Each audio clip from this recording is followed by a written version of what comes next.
देश के सामने संस्कारी बहू और परिवार के सामने अत्याचारी बहू।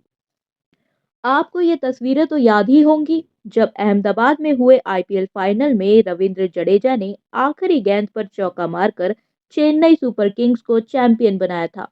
तब जीत के तुरंत बाद उनकी पत्नी रिवाबा जडेजा ने मैदान पर पहुंचकर सबके सामने रविंद्र जडेजा के पैर छुए थे और फिर उन्हें गले लगा लिया था। ये वीडियो तब सोशल मीडिया पर जमकर वायरल हो गई थी। लोगों ने रिवाबा की तारीफों के पुल बांध दिए थे। सिर्फ इतना ही नहीं, कुंवारे लड़के तो यह प्रार्थना तक करने लग गए थे कि भाई हमें भी रिवाबा जडेजा जैसी संस्कारी पत्नी ही चाहिए। लेकिन अब जो रिवाबा जडेजा के संस्कार खुलकर सबके सामने आए हैं, उन्हें सुनकर सब यकीनन हैरत में पड़ चुके हैं। जो लड़के पहले कह रहे थे कि उन्हें रिवाबा जैसी ही पत्नी चाहिए, वो अब कह रहे हैं कि रिवाबा जैसी ही पत्नी नहीं चाहिए। दरअसल बीती 14 जनवरी को मकर संक्रांति के मौके पर रिवाबा ने रविंद्र जडेजा के साथ पतंग उड़ाते हुए फोटो पोस्ट की थी। इसके बाद अफवाह उड़ी कि रिवाबा प्रेग्नेंट है। तो यही न्यूज़ कंफर्म करने के लिए एक न्यूज़ चैनल के रिपोर्टर ने उनके पिता अनिरुद्ध सिंह से फोन पर बात की, जिसमें अनिरुद्ध सिंह ने कई चौंकाने वाले खुलासे किए। वो खुलासे इतने चौंकाने वाले थे कि उस रिपोर्टर को उन सब बातों को विस्तार से जानने के लिए अनिरुद्ध सिंह जडेजा के घर जाकर उनसे मुलाकात करनी पड़ी। बताया गया कि रविंद्र जडेजा के पिता अनिरुद्ध सिंह जामनगर के एक 2 बीएचके फ्लैट में अकेले रहते हैं और जब वो रिपोर्टर उनसे मिलने पहुंचा तब उन्होंने परिवार में चल रही कड़वाहट पर खुलकर बात की। उन्होंने बताया कि रविंद्र की शादी के 3 महीने बाद से ही घर में लड़ाई होनी शुरू हो गई थी। वो कहते हैं, मैं आपको सच बता रहा हूँ, शादी के 3 महीने बाद ही रिवाबा कहने लगी कि सब कुछ मेरा होना चाहिए, मेरे नाम पर होना चाहिए। उन्होंने परिवार को परेशान करना शुरू कर दिया। वो परिवार नहीं चाहती, अकेले आज़ादी से रहना चाहती थी। आगे उनके पिता कहते हैं, चलो मान लिया कि मैं बुरा हूँ। रविंद्र की बहन नयनबा भी खराब है, लेकिन परिवार में 50 लोग हैं। क्या सब बुरे हैं? क्योंकि वो दोनों तो किसी से भी बात नहीं करते। तो ये बस उनकी नफरत है। आगे जडेजा के पिता कहते हैं, मैं कुछ भी नहीं छिपा रहा हूँ। हमारे बीच कोई रिश्ता नहीं है। 5 साल से मैंने अपनी पोती का चेहरा भी नहीं देखा है। रिवाबा के माता-पिता, खास तौर से रविंद्र की सास ही सब कुछ संभालती हैं। उनका दखल बहुत ज्यादा है। मेरी स्वर्गीय पत्नी की 20,000 रुपए पेंशन आती है और उसी से घर खर्च चल रहा है। वो यहाँ तक कहते हैं कि काश मैंने अपने बेटे की शादी रिवाबा से करवाई ही न होती। पता नहीं क्या जादू कर दिया है उसने मेरे बेटे पर। काश मेरा बेटा क्रिकेटर ही ना बना होता, तो आज हमारे परिवार में ये सब ना हो रहा होता। वहीं उनका प्यार अपने बेटे के लिए इस लिहाज से साफ दिखता है कि रविंद्र जिस कमरे में रहते थे, उन्होंने आज भी वो कमरा बहुत सहेज के रख रखा है। इसमें रविंद्र की जीती हुई शील्ड और जर्सी सजा कर रखी हुई है। वो कहते हैं, अब भी जब रवि मैच खेलता है तो मेरी नजर उसी पर रहती है। वहीं रविंद्र जडेजा के बचपन को याद करते हुए उनके पिता कहते हैं, हमने रविंद्र को क्रिकेटर बनाने के लिए बहुत मेहनत की।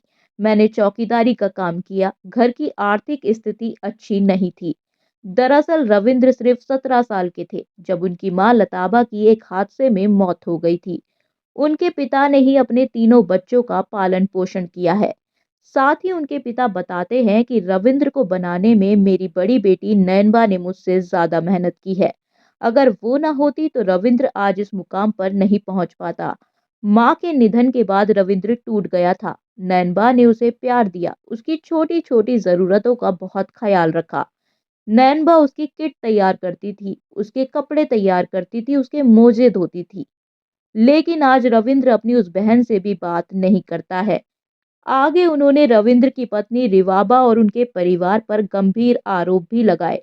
उन्होंने कहा कि रिवाबा के परिवार को सिर्फ पैसा चाहिए, उन लोगों को रविंद्र की जरूरत नहीं है। रिवाबा हमारा होटल जड्डूस अपने नाम करवाना चाहती थी, जिसकी वजह से रिश्ते खराब हुए। रविंद्र की शादी को 1 महीना भी नहीं हुआ था कि होटल के मालिकाना हक को लेकर विवाद शुरू हो गया। रिवाबा ने रविंद्र से कहा था कि होटल मेरे नाम कर दो। इस बात पर उनके बीच झगड़ा भी हुआ। फिर रविंद्र ने नयनबा को फोन किया और होटल रिवाबा के नाम करने के लिए कहा, क्योंकि होटल का मैनेजमेंट रविंद्र की बहन नयनबा करती थी। जिसके बाद नैनबा ने भी सोचा कि रविंद्र सब संभाल लेगा, हमें क्या करना है, और उसने रिवाबा के नाम पर होटल कर दिया। साथ ही रविंद्र के पिता ने रिवाबा के परिवार को भी एक्सपोज किया। उन्होंने कहा कि ये बात गलत है कि रविंद्र के ससुराल के लोग बिजनेसमैन हैं। रविंद्र ने ऑडी कार ऑर्डर की थी, उसका चेक हमारे नाम पर है। वो कार कोई रिवाबा के घर वालों ने गिफ्ट नहीं की थी। अगर वो बड़े बिजनेसमैन होते तो उसकी सास काम नहीं करती। उनकी नौकरी से घर चल रहा है। आज भी वो रेलवे क्वार्टर में रहते हैं। हाल ही में उन्होंने रविंद्र के पैसों से 2 करोड़ का बंगला खरीदा है। आगे रिपोर्टर के पूछने पर वो कहते हैं कि मैं रविंद्र को फोन नहीं करता और मुझे उसकी जरूरत भी नहीं है। मैं उसका पिता हूँ, वो मेरा पिता नहीं है। अगर मैं उसे कॉल नहीं करता तो वो भी मुझे कॉल नहीं करता। मैं इस दुख में रोता हूँ। रक्षाबंधन के दिन उसकी बहन रोती है। ये बात बोलते हुए उनका गला भर जाता है और वो आगे कुछ नहीं बोल पाते। जाहिर है बेटे और पिता के एक ही शहर में रहने के बावजूद भी जब बेटा पिता से मिलने का समय तक नहीं निकाल सकता, लेकिन पत्नी के राजनीतिक प्रचार के लिए उसी बेटे के पास पूरा समय है। और तो और खुद के लिए और अपनी बीवी के घर वालों तक के लिए बंगला और पिता के लिए कुछ नहीं। वो पेंशन के पैसों पर जीने को मजबूर है। वो भी उस पिता के लिए जिसने अकेले इतनी मेहनत कर अपने बच्चों को पाला पोसा है, उसे इतना बड़ा क्रिकेटर बनाया है। तो ये तो उस पिता के लिए रुला देने वाली ही बात है। वहीं जब ये रिपोर्ट सामने आई तो रविंद्र जडेजा भी सामने आए और उन्होंने सोशल मीडिया प्लेटफॉर्म एक्स पर सभी आरोपों को गलत बताया। उन्होंने लिखा कि मुझे भी बहुत कुछ कहना है, जो तब तक ठीक है जब तक मैं इसे पब्लिकली नहीं कहता। साथ ही उन्होंने इस इंटरव्यू को स्क्रिप्टेड और डिफेमिंग कहा। तो सोचने वाली बात यह है कि उनके पिता ही उनको डिफेम करने की कोशिश क्यों करेंगे, जिस पर लोग उन्हें जमकर ट्रोल कर रहे हैं। कुछ लोग उन्हें शर्म करने को कह रहे हैं तो कुछ लोग उनके पिता का खुलकर समर्थन कर रहे हैं। सीधी सी बात यह है कि अगर वाकई जडेजा और उनकी पत्नी के पास कुछ बोलने के लिए होता तो वो अब तक बोल चुके होते। ये चुप रहकर अपनी बदनामी न करवा रहे होते। वो शायद चुप रहकर मामला ठंडा होने दे रहे हैं, जिससे कि लोग ये सब भूलकर आगे बढ़ जाएं और उनकी ये हरकतें फिर से दब जाएं। वहीं इस बीच जडेजा का एक पुराना पोस्ट भी वायरल हो गया है, जिसमें वो बच्चों को माता पिता के आगे झुकने की नसीहत दे रहे हैं, जिस पर भी अब उन्हें लोग आड़े हाथों ले रहे हैं, क्योंकि उससे इन लोगों की हिपोक्रेसी साफ साफ दिख रही है। वहीं रिवाबा से भी जब एक इवेंट में इस पर सवाल पूछा गया तो रिवाबा भड़क गई और उन्होंने सवाल टाल दिया। अब बात करें रिवाबा की तो 2022 में हुए गुजरात विधानसभा चुनाव में बीजेपी ने रिवाबा को जामनगर नॉर्थ सीट से टिकट दिया। रिवाबा ने करीब 53,570 वोटों से जीत हासिल की और विधायक बनी। वहीं बात करें विवादों की तो रिवाबा इससे पहले भी अक्सर विवादों में घिरती रही हैं। एक बार जामनगर में रिवाबा की कार और एक पुलिस कांस्टेबल की बाइक के बीच एक्सीडेंट हो गया था। मामला थाने पहुंचा तो रिवाबा ने आरोप लगाया कि पुलिस कांस्टेबल ने उनके साथ बदतमीजी की। इसके बाद कांस्टेबल को सस्पेंड कर दिया गया था। वहीं 6 महीने पहले जामनगर में कार्यक्रम के दौरान रिवाबा, बीजेपी सांसद पूनमबेन और बीजेपी की ही मेयर बीनाबेन कोठारी के बीच नोकझोंक हो गई थी, जिस दौरान रिवाबा उन्हें औकात में रहो कहती नजर आई थी। तब भी लोगों ने उनकी काफी आलोचना की थी।